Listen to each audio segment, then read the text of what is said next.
Welcome to the Story Fulfilled podcast, where we deep dive into how each character and story in the Bible comes together to fulfill the story of God.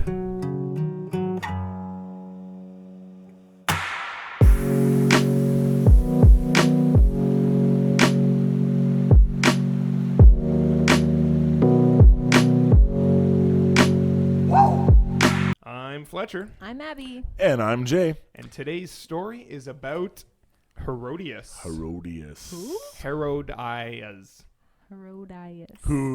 Whose name sounds a lot like last week's person, Herod. Spoiler alert, they're related. Wow, creative We're going to naming find there. out how a little bit later, I assume. I hope so. Well, the relation is through another... Can't get there yet. We're not there. Well, I have a question, though. Oh. And the name is in the question. Oh, that's fair. Okay. Right? So there's guess another Herod, Okay. Oh. not the same Herod as last week. Different Herod.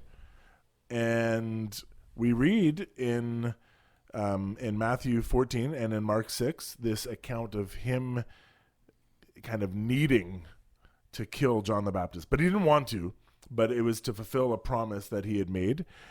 And so Salome, who was his niece, got to ask for a gift, was given a gift up to half of the kingdom. And so this is our question. This is all to get to the question. Right. He's just telling the story already. Yeah, I'm the new way of doing things is that I tell the story from now on. No, In preparing for the question, you just have to hear the whole story and then we'll ask it. So that was all leading up to the actual question, which is, if you had an uncle who was offering you the opportunity to ask for anything up to half of the kingdom, what would you choose? So you need to choose one of your actual uncles, and what would you choose from? Half the kingdom. Up to half the kingdom. So it can be as little as their favorite teacup. Or, is that yours? No. Oh. I don't know if any Jay's of my been eyeing up his uncle's teacup. That's I was nice gonna say, china I don't set. think any of my uncles drink tea, but that's not true. Fletcher, your dad drinks He tea. does drink tea every day. But he doesn't have a teacup. He doesn't Tim strike me Hortons. as a teacup. Maybe a Yeti. No. Or Well, he Tim does Hortons. have a Yeti, but just in the Tim Hortons cup is usually how it goes. Anyways, that's not what I'm choosing, and he's my uncle. Okay, what are you choosing, Abby? I'm going to go with my Uncle Grant's ability to do math. I didn't know we could steal attributes from the person. That's what I'm going with. Yeah, maybe I need to rethink all of my family members and their ability to do math. Yeah, he's really good at math. It's scary. And now here's the thing. I've never thought to myself, man, I wish I was better at math, or wish that I could do what? Why? Well, I work at a cash register sometimes. But the cash register does all the work for you, doesn't it? No, not How all many of times it. have you given out wrong change to make you self-conscious about your math skills? It's more like when somebody they give you the 20 or whatever, and it's $1.50, and you've already clicked the button on the cash register, and then they're like, then you have "Here's to the do the 50 math. cents," Right. and I'm like, It's it's the worst. I'm like, I know, but in the moment you're just flustered and you can't think, and it's just depressing. So I just want the ability to do math. Or when really people give you 38 cents extra because they want a loony back, and then you've got to do math in your head I for know. that stuff. And every time that happens, I actually say to the customer, "I'm sorry, I don't want to mess this up. I'm going to grab a calculator."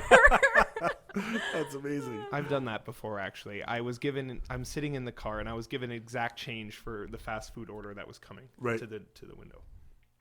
And everybody else went to the bathroom in the meantime.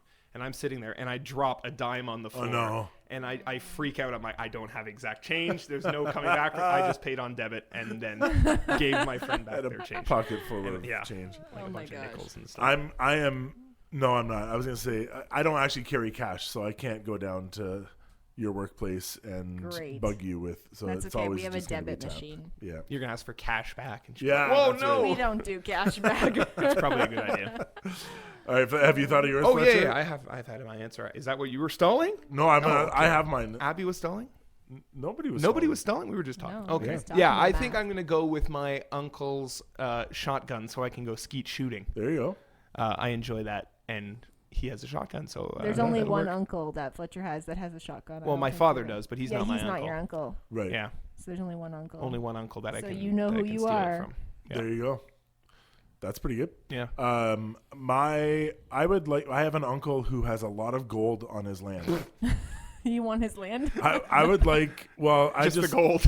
I would like him to hit the big one while he's out collecting, because he just collects he collects rocks, but in those rocks is gold, and right. Does he pan for it? He like in the river panning for gold? You know, I don't actually know how he finds it all and gets it all, but it's all over his land. Like his land is just full of it. What's his address? Are you in the will? I don't. That's what you got to hope for. I should start talking to him a bit more. Spending some time with him. Yeah. Get the gold land. Okay, I'm going out east for summer vacation this year. Gold Rush, Jay's uncle's house. There we go. It's the new show. Wasn't the Gold Rush out west? Yeah, it was in Alaska, in the Yukon, and that kind of stuff. Yeah. So. All right, so we'd love to hear what you would like to ask from your uncle. So let us know on our socials at Story Fulfilled on Instagram, or you can send us an email, story@bfmc.org. We'd love to hear your creative and inspiring Uncle gifts. Uncle gifs. And if you don't have an uncle, you can do an aunt instead. Yeah. But only if you don't have an uncle. Right. Fair enough. Yeah. No, like you don't have a rich aunt, and you can say, I don't want. I'm going to choose rich aunt. Stuff. Yeah, no. But you could have an uncle married to that rich aunt, but then you have an uncle. By way of you have the uncle. you have an so you just got to go with the uncle. But like the single old aunt. We want to hear about your uncles. That's what we're saying. Everybody and their uncle. All right. Anyways, as always, we do encourage you to read the stories for yourselves to get the whole picture of what is going on. And as I mentioned earlier, today's story takes place in Matthew chapter 14, as well as in Mark chapter 6. And last week, as I mentioned as well, we talked about Herod the Great, who was kind of great until we realized he wasn't all that great. What he did was kind of great. But his character. He did some things that were great for Israel. Politically and structurally, because he built these great things. Anyways, today we're talking about his granddaughter, Herodias. So they really don't have much in the way of variety, creativity with naming. Everyone's Herod or Herodias, It's like Gilmore Girls, where Lorelai names her daughter Lorelai. You lost us, Abby. You lost us. Yeah, you lost us. I didn't lose the Gilmore Girl fans. Hi, Mom. Yeah. and we know that Jesus was born before the death of Herod the Great. But there is another important person born around 6 months before Jesus, and that is his older cousin named John.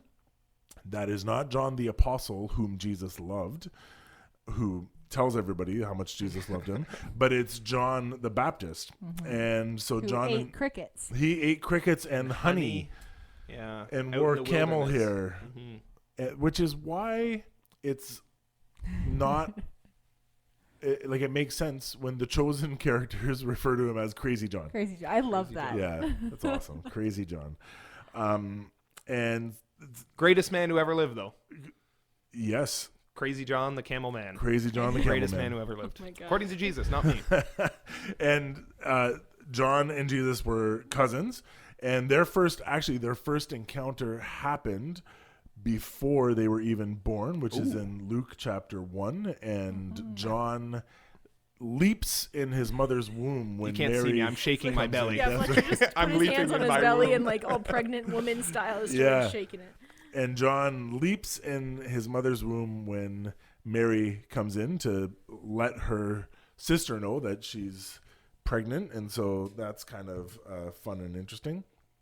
And then John grew up to be a prophet and a teacher, and his message being that baptism, or his message was one of baptism and repentance. And he had some pretty harsh words for some people who came to him to be baptized. And he also talked about one who would come that is greater than him, of whom he says, I'm not even worthy to untie his sandals, which is interesting because Jesus goes on then to serve and wash the feet of the disciples. Anyways, really all connects. It definitely all connects. And so John became very famous and influential person in Judea, and he was preaching and he was baptizing people, and he factors very much into today's story. Absolutely. Now here comes the fun part. So we've talked about John the Baptist, but we're going to talk about Herod's family tree, the Herodian family tree, because it gets a little bit messy. Even more messy than the Kardashians, who we talked about before. I couldn't keep. All right, so here comes the fun part, and we're going to try to figure out the Herodian family tree, because it gets a little bit messy. So we know it starts with the big dad, Herod the Great. Right. That one's easy. And then he has more than one wife, which already starts to complicate things. Yeah. So we know he has the first wife, whose name was Miriam. And she was the Hasmonean princess, and we know that last week he killed her. Right. He has another wife, and her name is Malthace, and then another wife named Miriam, a different Miriam, and she's from Jerusalem. Right. And then Cleopatra, not the Cleopatra from Egypt, but another Cleopatra from Jerusalem. So she has 4 wives and several children now. So Herod, who we're talking about today, Herod Antipas. So Herod Antipas, who's the main Herod we're talking about today, and he's the son of Herod the Great and Malthas, one of his wives. And the second person we're talking about today is Herodias, and that is our main character. That's the antagonist we're talking about this week. And she is the granddaughter of Herod the Great and Miriam, the Hasmonean, the original one that he had killed. And then lastly is another guy named Herod Philip, and he's the son of Herod the Great and the other Miriam. And Herod Philip is actually married to Herodias before he's married to Herod Antipas. So there's a whole marriage family scandal going on right now. And nobody has any creativity with names. No. Herod, Miriam, Herod Philip, Herodias. Our Herod is also referred to as Herod the Tetrarch in Matthew 14, which is interesting. Sorry, I cut you off, Abby. You were... I was just going to say, it's like the British royal family. Like, they're all Charles or William. Yeah. Right. Or, I don't even know what other names they do. Philip. Yeah. Which is also... They literally have a list of names they have to choose. Yeah.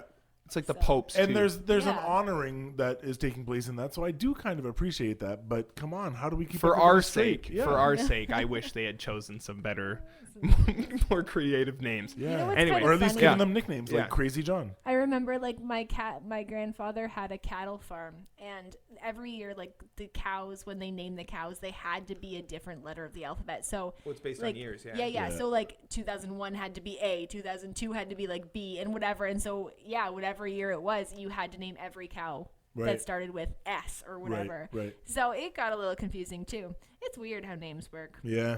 It's weird. Yeah. So let's recap this really quickly. Herod the Great has 3 wives. Herod Antipas is one of the sons, and Herodias is one of the grandchildren.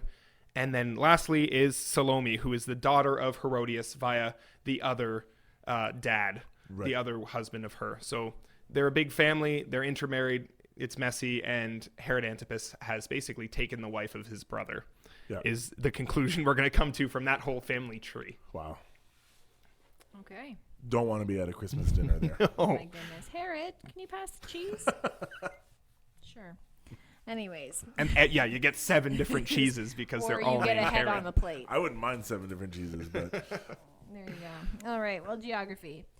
Herod Antipas was in charge as tetrarch, as Jay said before, of the region of Galilee and Perea, which covers the whole western side of the Sea of Galilee and the eastern side of the Jordan River down to the Dead Sea. So pretty big area. Today's story actually takes place in the region of Perea in a fortress called Good luck. Machaerus. Yeah, Machaerus. Machaerus. On the eastern side of the Jordan River in modern-day Jordan. Right. I think again, Herod the Great was another guy who I think built Machaerus, the fortress on the Jordan. Anyway, so here comes the story for today. And again, keep this in mind. Our main character today is Herodias, the antagonist for today. Right. So it basically starts with John the Baptist, and he's out preaching, he's out teaching. And one of the things he started doing is calling out King Herod. And he'd say, look, Herod, it is not right for you to steal your brother's wife. It is not right for you to be married to her. And, he goes some things that some people don't have to be told. Yes. That was the implication. He's like, this should be obvious, man. This is obvious. No, so Herod, you shouldn't be married to your brother's wife. It's also his niece. That could be problematic as well. Anyway, Herod is not happy about this. Eventually, after lots of teaching and preaching and calling Herod out, Herod actually throws John the Baptist in jail. Yeah. While he's in jail, every once in a while, Herod will actually like invite John out to hear him speak, because John was a powerful speaker and very famous around Jerusalem as a prophet. Right. And he just came and invited John the Baptist out to hear him talk. And, John would just call him out on his wife over and over and over again. Now, eventually, Herodias kind of finds out about this, and she is not happy about it. She does not like her husband being called out about her, about their relationship, and she is furious at John the Baptist and ends up just despising and hating him. Yep. I would too, to be fair. Yeah. So, you shouldn't be in the situation that she was in, Abby. I'm already married to someone I'm not related to. Okay. But yes, I understand why she would be upset. So there's now this party going on, and John the Baptist wants to impress everybody. So he brings out his niece and his daughter. Wait, John the Baptist doesn't want to impress No. everyone. What am I talking about? I know. Herod. So Herod Antipas, the Tetrarch, is having this party again at the, Abby, you're going to say it this time, the palace or the fortress of I want you to Machaerus. Sure. Machaerus. He's having this party at the fortress, and he wants to show off. And what does he do? He brings out his nice niece, his daughter, to dance for them. Right. And she dances, and he's so proud and he's so egotistical that he goes, you know what, my sweet niece, anything you want, I can give it to you. I'm so rich. I'm so powerful. Anything up to half my kingdom, I will give to you. Yep. And that was, first of all, that's a big mistake. You're kind of just being arrogant at what you have, right? And offering your niece half kingdom. That's a lot. That's a lot. Well, you hear that in the Old Testament also when Esther, right? I think so. Oh, up to half my kingdom. Yeah, I'll give it to you. It's kind of just bragging about what you have. Yeah. Salome, not knowing what to ask, of course, goes and asks her mother, what should I ask for? And she goes, oh, I have this devious little plan. I want you to ask for the head of John the Baptist. Yeah. And she kind of accepts her mom's wishes, and she goes to her uncle and says, I want the head of John the Baptist on a plate. And Herod is just absolutely thrown off. He's like, oh, I've promised you this. And he can't back out of his promise that he's given in public, I might add. In front of a lot of people. In front of a lot of people. And so he ends up unwillingly beheading John the Baptist and giving it to Herodias on a silver plate. And that is the end of John the Baptist's teaching, preaching career. Yes. After that. As it would be. Be. That's how it ended. Can you imagine? Yeah, John the Baptist is dead, but Herod didn't actually want, that was the key thing, was also part of the question, I think, is Herod didn't want to do that. Right. He didn't want to have to kill John. He respected John as a prophet of God, and he knew the people loved John. But he made this promise, and it ended up turning bad on him. Yeah, there was that. And then, just the political ramifications of killing someone. A major prophet that the people loved, right? Yeah. Aren't you in a bind, Herod? Herod is in quite the bind. And afterward, actually, Herod kind of is really paranoid about what's going on. And he even thinks that Jesus is John the Baptist, raised from the dead. Right. He gets paranoid, and then at one point he's like, oh, I'm going to be overthrown because of this, and eventually he is overthrown, and a lot of people think it's because he killed John the Baptist. Because of what had happened. Well, Herodias, what a lady. Yeah, I guess she's our main character. We don't done talking about Herod. Right. Herodias. She's manipulative. She was. Right. Manipulative. I can't even say that word right now. Manipulative. Yes. There you go. Machaeus. Yeah. So, how does this story of Herodias fit into the fulfilling of the story of God throughout the rest of the Bible? Right. So, I'm actually thinking, as you were sharing, I was thinking more on Herod's part, which we can do both. We can do, Herod's not a great guy either. I'm sure we could talk about him as well, but his mistake. So, I was just reminded of, we need to be careful of the things that we say. We need to be sure of our words. And not make promises or statements or whatever that we're not 100% convicted of ourselves, and or prepared to keep. And so we really need to, and this is talked about in the Bible as well, to let your yes be yes and your no be no. And James says to not to swear or to make those oaths, but to let your word stand. And so be the type of person whose word is honorable and who can be trusted and respected in the things that you say, as the things that you say line up with the things that you do. So that's just, as I was thinking about Herod, what I thought. Yeah. Oh, go for it. I was also thinking about like Jesus's reaction, because this was his cousin. I think The Chosen did a good job of showing the grief that Jesus had. Like, although he knew that John was obviously with God the Father in heaven, it's still sad to like lose someone that you were close with, and a cousin, and somebody that had literally, you guys had been kind of in the womb together, right? And it said that like it said that he jumped for joy, right? So he knew they were buddies, and it would be hard, and I think that almost humanizes Jesus even more. Yeah. And it gives us a reminder of like Jesus was fully human, and he grieved his cousin. And absolutely. So. Something else that Jesus does while John is in prison, because John is kind of like, okay, what's going on here? He sends word. He's like, are you really the one? Like, what's going on? And Jesus sends back word that basically, to paraphrase, says, listen, God is still on the throne, right? He says, he gives a list of all the good things that are happening, the things that show the signs of the Messiah and the signs of God being at work in the world. And all the miracles that he's done. Yeah. But they're not about him doing things. They're more to state God is at work. God is still on the throne. And so that I think gives John the perspective that he needed to hear, which is no matter what happens to us, God is on the throne, God is in control, and we may not understand our current situation, and we may even really despise and dislike our current situation, but we need to be reminded and to trust that God is in control. Good answers. Fletcher, do you have something to add? I'm just thinking if we can talk a little bit about Herodias and her role in the whole situation. She was in a bad situation. She knew she was the king of Jerusalem kind of thing, or queen of Jerusalem, sorry. She was in charge of the Jews. She knows the law, and she is openly married to a man that she's not supposed to be. Right. And all she does over and over is just try to cover her tracks. Okay, what can I do to avoid this situation? Right. I'm getting called out in public. I got to kill this guy. Yeah. That's her, like, I got to do something about this. I got to bury it. I got to bury it. I got to bury it.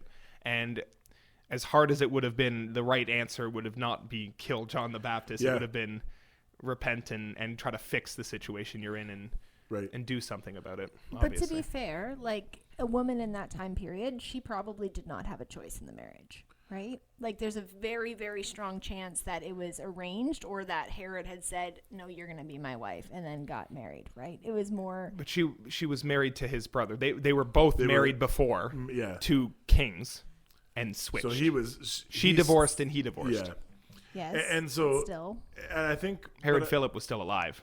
Yeah, but she probably still didn't have much of a choice in all of the arrangement. There is definitely that as a reality. This is patriarchal still, and like strongly patriarchal, where women's rights are not a thing. But I do think that there's also a place for her to speak up and to say this isn't right.